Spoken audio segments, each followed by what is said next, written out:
Mm-hmm. So this is a very brief and Now general you're no longer overview sharing your screen. of the Office of Multicultural Engagement and Office of LGBTQIA plus Life.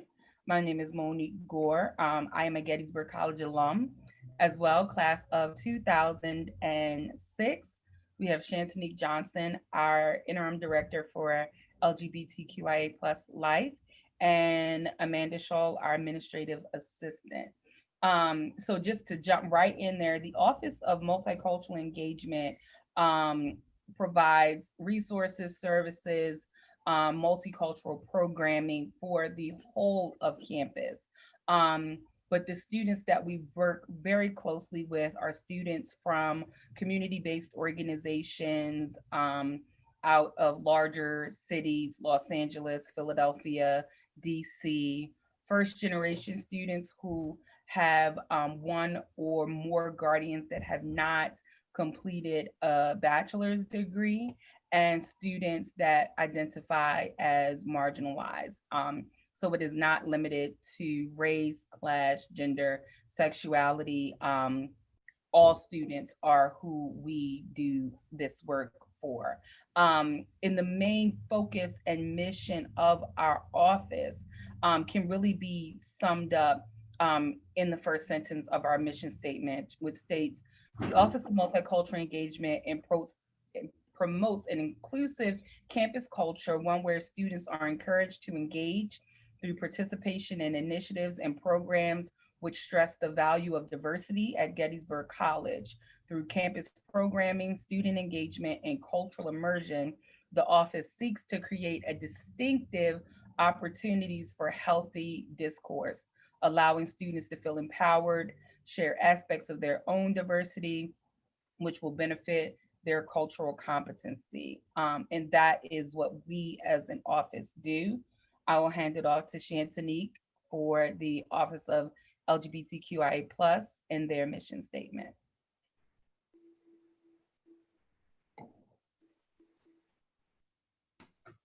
Here we go. So very similarly to uh, the Office of Multicultural Engagement, our office is for all students as well, both uh, people who identify as members of the LGBTQIA community, as well as allies. And we're committed to creating an inclusive and supportive campus community. One of the things that we try to really focus on is not just the LGBTQ identity of our students, but the intersecting identities as well and how they impact those students. Um, we work to empower students to be their authentic selves and succeed regardless of their sexual orientation, gender identity, and gender expression. We aim to promote growth in the Gettysburg College campus overall, and taking a look at the community and asking how can we make it more inclusive for those who are part of the LGBT community. And I think most importantly, what we try to do in our office is teach self-advocacy to our students. Thank you. So when we say that we work very closely with first gen students, our goal is to ensure that that transition from high school to college is as easy as possible, knowing that there are challenges, and especially for first gen students that can't go to, their parent or their, guardian and say, hey, can you help me schedule classes? Or what do you think about me taking this difficult class, first or second semester? If their, guardian has not completed a 4 year degree or parts of college, that may be a difficult conversation to have. So we like to fill in those gaps. And how we do that, we offer student groups, we offer academic support. Students come back early to participate in our pre orientation program so that it eases them into the college experience with a smaller, more intimate group in comparison to showing up on campus with 650, 700 other students. It's a shock to their system. And then we also partner with first gen faculty and alumni to show students that this is what a successful first gen student looks like, in their career, working in multiple fields, doing school after undergrad. So we want them to have a really holistic perspective of the college experience from beginning to end. Um, and so those are just some of the few programs that we offer in addition to on campus upper class student mentorship that our first gen students get. Mhm. Shantanique, did I miss anything? I was just going to mention that we have the First Scholars, which is a peer mentoring program. So we usually have sophomore, juniors, and seniors paired with first year students to kind of help them through the process of their first year. And then you can see our first gen logo in the bottom, and you see it says remember, share, be proud. And we really encourage alumni to remember their experiences first gen students and how that can offer support to their relationships with current students. We encourage faculty and staff and alumni to share their experience so that students recognize that they're not alone and feeling the and that their narratives are, not cannot be dismissed, but they are valid. And then to last but not least, be proud of that first gen status. And we do celebrate our students with reward ceremonies and our first gen Friday series that we've done in the past. Thank you. Another one of the things that we as an office offers is programming efforts. And again, all of our programming is for the whole campus. They include Heritage Months. For example, September the 15th through October the 15th is Latinx Heritage Month. And so we were able to host alumni career panels with Latinx alum to talk about their experience in the workforce and graduate school, and really to connect with students. We hold workshops for alumni of color and first gen students. Some of those events are also just fun. We've had Fat Tuesday events, we hold socials, barbecues, you name it. Most of them, when they're dealing with food in a non COVID world, have been around different cultural cuisines, and our students really, really enjoy that. Some of the other things that we do are off campus trips in a non COVID world. I have to specify because we aren't doing those things now, but we've managed to stay very, very active with our current students that are on campus and off campus by providing safe virtual programming and some of the very like tangible staying connected to the point where we are writing thinking of you notes and mailing them to students via snail mail, as some would call it, and connecting to them in very traditional but unconventional ways given our day and age in the digital world. And our students get really excited to receive mail. So we are really expanding what programming means in this COVID world, and really addressing some of the areas that our students that are off campus, a part of that cohort, um, to continue to feel connected to the campus. Shantanique will share some of our LGBTQIA plus programming. Mhm. So we have a small group of first year students, well, now sophomores, who are what, right, Monique? Right? It's crazy Like, wow, they're how old. did that happen that quick? But they, one thing I think we pride ourselves in as offices is that we are really about student autonomy and student input.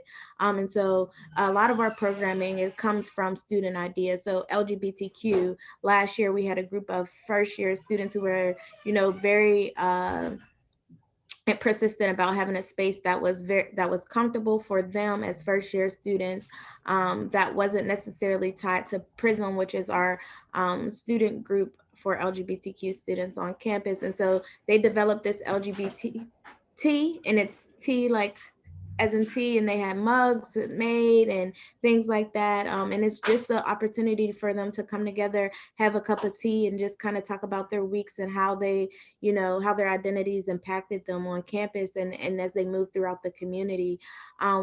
One thing that our students annually they find very important to have a queer.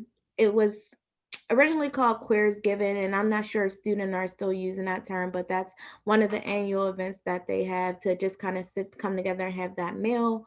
But we do other things like movie nights, queer prom, gender bender, which is an opportunity for students to put on gender affirming clothing or try out gender affirming clothing if they've been curious or, for the first time, as well as lavender graduation.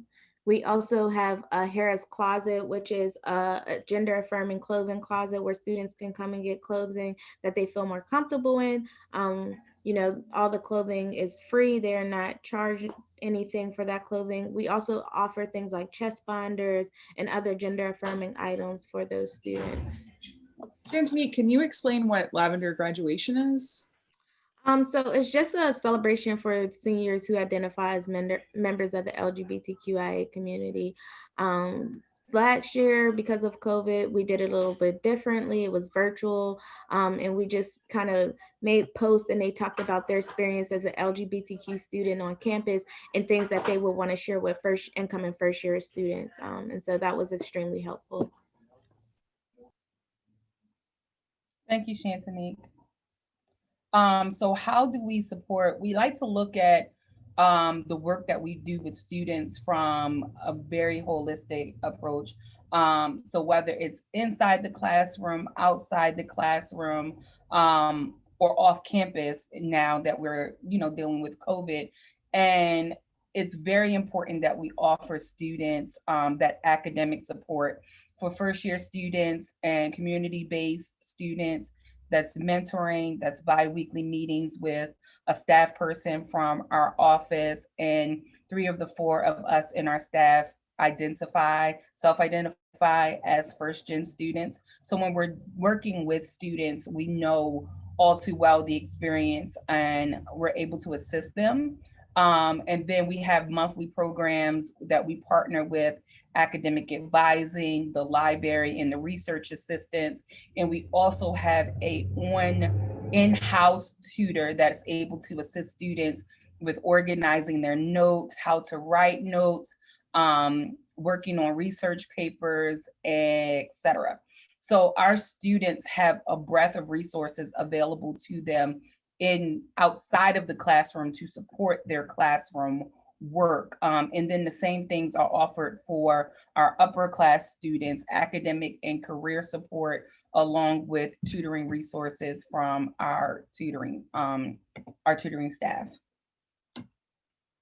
And this is just a brief image of our academic support tutor. Her name is Kelly Whitcomb.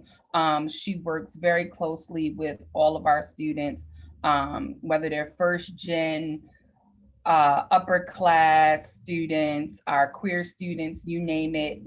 She is not limited to who she works with from our office. And some continued student support that we do. Shantanique briefly mentioned our queer group discussions. We have alumni chat and choose often because we found it most important for our marginalized and underrepresented students to see alumni that look like them, that know what the experiences are, and that they can see that there is a trajectory to being a Gettysburgian after 4 years and what that looks like. So alumni networking events and one-on-one tutoring, as I said before. So we are ensuring that students are supported outside of the classroom. And another way that we're able to offer that support to ensure that students are getting the Gettysburg Great Experience is by funding. We know that, not everyone is here paying full price. Over 70% of our students receive some form of aid. And so we as an office wanted to ensure that we had multiple streams of support to be able to offer our students, and to fill in those gaps where needed. So the Myra T. Heron Fund is a fund that is supported by alumni, and it can cover anything from a passport and a visa for those students that are studying abroad to students that are abroad and need extra cash because they can't work abroad, or especially now during COVID, it's limited their ability to do some things. They can get funding for that. We've covered the cost of a student that needed to get uniforms for a co-curricular sport. The Myra T. Heron Fund has been used to support students and really close that gap. Harris Closet is the gender affirming closet where students can come and get clothes that affirm their gender, and those that closet is supported by mostly on campus and alumni that have made donations to the closet in kind, whether it's suits, clothes, shoes, and they've also given funds to buy gift cards for binders, as Shantanique said. Mosaic Minds is our lending library. What we've seen over the years is that the technology has not decreased the need for textbooks, and our students will need assistance in getting those. For example, a foreign language textbook is 20, maybe $30, but they include an access code to access workbooks and other materials that cost about $100. So the Mosaic Minds will help cover the cost of that. And if there's a book that we need to purchase for a student, they sign an agreement, they get the book for the semester, and then it goes back into the library um, after they've completed. The emergency fund, we saw the use of that extremely with the onset of COVID, and students were able to utilize that to get home in an urgency. Please excuse me, Shantanique, can you take over? Yeah, so what like Monique said with the emergency fund during the time of COVID, we were able to utilize that funding to help students get home. And even pre-COVID, if students were having difficulties or they needed medication or things like that, any and all emergencies, the emergency fund is utilized. Mosaic cupboard is also another closet cupboard thing that we have on campus. It's essential items that we have for students, that is all free, and the students are able to get their items anonymously. We use a code that they identifier code that is only identifiable to that student, and then they come and pick up their bags. And like Monique said, most of those donations as well as come from alumni who use our Amazon registry or donate money or drop off items to support that initiative. um, and then last but not least, we have the Bryant Fund, which is fund for first generation students that allows them to utilize monies for internships and things like that. One thing that has been different since COVID is that we have allowed students to utilize those funds to do other things like certificate programs. We had some students who took like some 6-week CNA courses because they're now back home, and they may be health science majors here on campus or biology chemistry majors here on campus, but now they're back home and they need to come up with a way to make money for their families. And so the Bryant Fund, we allowed them to pay for certification programs and things like that, so that they can get so they can have stable income and support their families. One thing I didn't mention about, oh no, well, Mosaic Cupboard, I think that we found a high need during the time of COVID for students.